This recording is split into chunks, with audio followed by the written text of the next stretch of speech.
ইনকিলাব জিন্দাবাদ। জানিয়ে দিব হাতে থাকা সর্বশেষ আপডেট বাংলা সংবাদ। প্রথমেই সংবাদ শিরোনাম।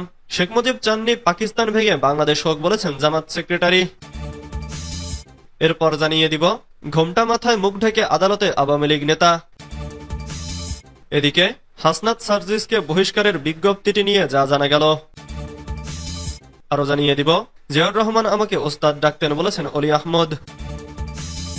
সর্বশেষ জানিয়ে দিব জনপ্রতিনিধি ছাড়া সংবিধান পরিবর্তন করা কঠিন, বলেছেন জুনায়েদ সাকি। এতক্ষণ শুনছিলেন সংবাদ শিরোনাম, এবারে বিস্তারিত। শেখ মুজিব চায়নি পাকিস্তান ভেঙে বাংলাদেশ হোক, বলেছেন জামাত সেক্রেটারি। বাংলাদেশ জামাতে ইসলামীর সেক্রেটারি জেনারেল অধ্যাপক মিয়া গোলাম পরোয়ার বলেছেন, শেখ মুজিবুর রহমান কখনো চাননি পাকিস্তান ভেঙে বাংলাদেশ হোক। তিনি দেশপ্রেম নয়, ক্ষমতার মসনদে বসার লড়াই করেছেন। বুধবার ২৬ মার্চ ঢাকা মহানগর দক্ষিণ জামাতে ইসলামী কর্তৃক আয়োজিত মহান স্বাধীনতা দিবস ও জাতীয় দিবস উপলক্ষে আলোচনা সভায় প্রধান অতিথির বক্তব্যে তিনি এসব কথা বলেন। তিনি বলেন, ৭ মার্চ যদি শেখ মুজিব স্বাধীনতার ঘোষণা দিয়েই থাকে, তাহলে ৭ থেকে ২৩ মার্চ শেখ মুজিব পাকিস্তানের সঙ্গে মিটিংয়ে বসল কেন? ওই মিটিংয়ের গোপন রহস্য হচ্ছে তিনি বরাবরই চেয়েছেন পাকিস্তানের ক্ষমতার মসনদে বসতে। মিয়া গোলাম পরোয়ার বলেন, জামাতে ইসলামীর বাংলাদেশ ছাড়া আর কোনো ঠিকানা নেই। যাদের ভারতে আর লন্ডনে দ্বিতীয় ঠিকানা আছে, তারাই যখন জামাতে ইসলামীকে স্বাধীনতা বিরোধী, দেশ বিরোধী বলে, তখন এটি ভূতের মুখে রাম নাম বলার মতোই হয়ে যায়। তিনি বলেন, ভারত আমাদের এই দেশকে নিয়ে স্বাধীনতার পর থেকে ষড়যন্ত্রে লিপ্ত।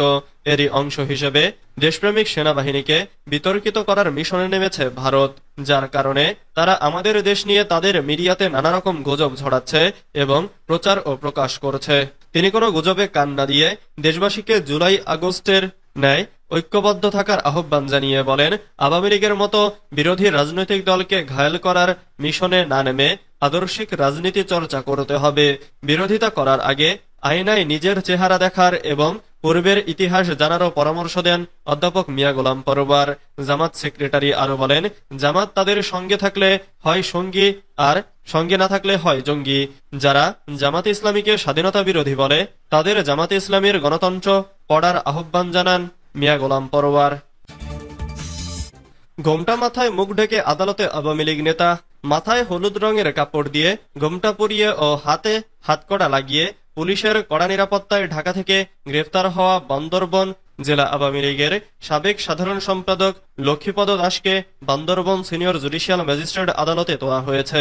বুধবার ২৬ মার্চ সকালে বান্দরবন জেলা ও দায়রা জজ আদালতের সিনিয়র জুডিশিয়াল ম্যাজিস্ট্রেট ফাতেমাতুজ জোহরার আদালতে তোলা হলে তিনি আসামিকে জেল হাজতে পাঠানোর নির্দেশ দেন। প্রথমে স্বাস্থ্য পরীক্ষার জন্য তাকে নেওয়া হয় বান্দরবন সদর হাসপাতালে, পরে আদালতে তোলা হয়। গত মঙ্গলবার ২৫ মার্চ ভোরে ঢাকার পুলিশের বিশেষ অভিযানে ঢাকা কেরানীগঞ্জ এলাকা থেকে গ্রেফতার করা হয় বহুল আলোচিত ফ্যাসিস্ট সরকারের দোসর বান্দরবান জেলা আওয়ামী লীগের সাধারণ সম্পাদক ও পার্বত্য জেলা পরিষদের সদস্য লক্ষ্মীপদ দাসকে। গ্রেফতারের পর ওই দিন দুপুরে দুর্নীতি দমন কমিশন অফিসে নেওয়া হয়। পরে সেখান থেকে প্রশাসনের কঠোর নিরাপত্তার মধ্য দিয়ে আজ সকালে বান্দরবানে আনা হয় লক্ষ্মীপদকে। আইনশৃঙ্খলা বাহিনী জানায়, লক্ষ্মীপদ দাসের বিরুদ্ধে নাশকতা সহ ৪ মামলা রয়েছে বান্দরবান থানায়। এছাড়া দুর্নীতি দমন আইন সহ বিভিন্ন অভিযোগে আরও একাধিক মামলা রয়েছে বিভিন্ন স্থানে। গত ৫ আগস্ট গণঅভ্যুত্থানের পর থেকেই পলাতক ছিলেন লক্ষ্মীপদ দাস। এদিকে তার গ্রেফতারের খবরে বান্দরবান মিষ্টি বিতরণ এবং সামাজিক যোগাযোগ মাধ্যমে নির্যাতিত ভুক্তভোগীদের প্রতিক্রিয়া ছড়িয়ে পড়ে। হাসনাত ও সার্জিসকে বহিষ্কারের বিজ্ঞপ্তিটি নিয়ে যা জানা গেল। জাতীয় নাগরিক পার্টির ২ মুখ্য সংগঠক হাসনাত আব্দুল্লাহ ও সার্জিস আলমের সঙ্গে অনুষ্ঠিত বৈঠকের বিষয়ে সেনাপ্রধান জেনারেল ওয়াকারুজ্জামানকে নিয়ে ফেসবুকে পৃথক ২টি স্ট্যাটাস দেন। গত ১১ মার্চ তাদের এ বৈঠক অনুষ্ঠিত হয়।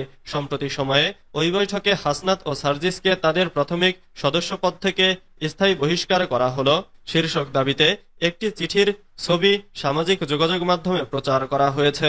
হাসনাত আব্দুল্লাহ ও সার্জিস আলমের অব্যাহতি ও সদস্যপদ স্থগিত প্রসঙ্গে ছড়িয়ে পড়া ওই চিঠিতে বলা হয়, জাতীয় নাগরিক পার্টির এক জরুরি সিদ্ধান্ত মোতাবেক কেন্দ্রীয় কমিটির মুখ্য সমন্বয়ক দক্ষিণাঞ্চল হাসনাত আব্দুল্লাহ ও মুখ্য সমন্বয়ক উত্তরাঞ্চল সার্জিস আলমের বিষয়ে আওয়ামী লীগ সংশ্লিষ্টতা, দেশপ্রেমিক সেনাবাহিনীর সাথে বৈরী সম্পর্ক তৈরি, পার্টিতে সিনিয়রদের সঙ্গে বেয়াদবি, একক আধিপত্য, ছাত্রলীগের অতীত পশুত্বপনা এখনো আচরণে থেকে যাওয়া, ঘোরানি গিয়ে ঘাস খাওয়া সহ অগণিত কারণে এই দুজনের স্বীয় পদ স্থগিত করা হলো এবং তাদের প্রাথমিক সদস্যপদ থেকে বহিষ্কার করা হলো। এনসিপির সবাইকে এই দুজনের সঙ্গে সাংগঠনিক সম্পর্ক না রাখার জরুরি নির্দেশ দেয়া হলো। রিউমার স্ক্যানার টিমের অনুসন্ধান জানায়, জাতীয় নাগরিক পার্টির পক্ষ থেকে হাসনাত ও সার্জিসের অব্যাহতি ও সদস্যপদ স্থগিত সহ বহিষ্কারের বিষয়টি সঠিক নয়, বরং এ সংক্রান্ত চিঠিটি ভুয়া। জিয়াউর রহমান আমাকে ওস্তাদ ডাকতেন বলেছেন অলি আহমদ। লিবারেল ডেমোক্রেটিক পার্টির সভাপতি কর্নেল অলি আহমদ বীর বিক্রম বলেছেন, মুক্তিযুদ্ধ নিয়ে আমি কথা বলতে পারি, কারণ আমি মুক্তিযুদ্ধ শুরু করেছিলাম। জিয়াউর রহমান আমাকে ওস্তাদ ডাকতেন। তিনি বলেন, আমার নেতৃত্বে চট্টগ্রামে বিদ্রোহ হয়। আমি জিয়াউর রহমানকে স্বাধীনতার ঘোষণার পরামর্শ দিই। বুধবার 25 মার্চ বিকেলে রাজধানীর নর্থ সাউথ ইউনিভার্সিটিতে মহান স্বাধীনতা ও জাতীয় দিবস 2025 উপলক্ষে আয়োজিত এক আলোচনা সভায় তিনি এসব কথা বলেন। অলি আহমদ বলেন, শেখ মুজিবরের 7 মার্চের ভাষণে হতাশ হয়েছিলাম। শেখ মুজিব আমাদের কথা না শুনে ইয়াহিয়ার সঙ্গে আলোচনায় বসেছিলেন। বাংলাদেশের রাজনীতিবিদরা 71-এ বুঝতে পারেননি দেশের মানুষ স্বাধীনতা চায়। অলি আহমদ বলেন, শেখ মুজিব কোথায়, তাজউদ্দিন কোথায়, আমরা জানতাম না। আমরা চেয়েছি দেশ স্বাধীন করতে, আমরা দেশ স্বাধীন করেছি। জনপ্রতিনিধি ছাড়া সংবিধান পরিবর্তন করা কঠিন বলেছেন জোনায়েদ সাকি। গণসংহতি আন্দোলনের প্রধান সমন্বয়কারী জোনায়েদ সাকি বলেছেন, সংস্কারের অনেকগুলো জায়গা আছে যেগুলো নির্বাচনের আগেই নির্বাহী আদেশে সংস্কার করা সম্ভব। আবার অনেকগুলো সংস্কারের প্রশ্ন যেগুলো কাঠামোগত, এগুলো নির্বাচিত প্রতিনিধিদের করতে হবে। সেই নির্বাচিত জনপ্রতিনিধি ছাড়া সংবিধান পরিবর্তন করা আসলে কঠিন।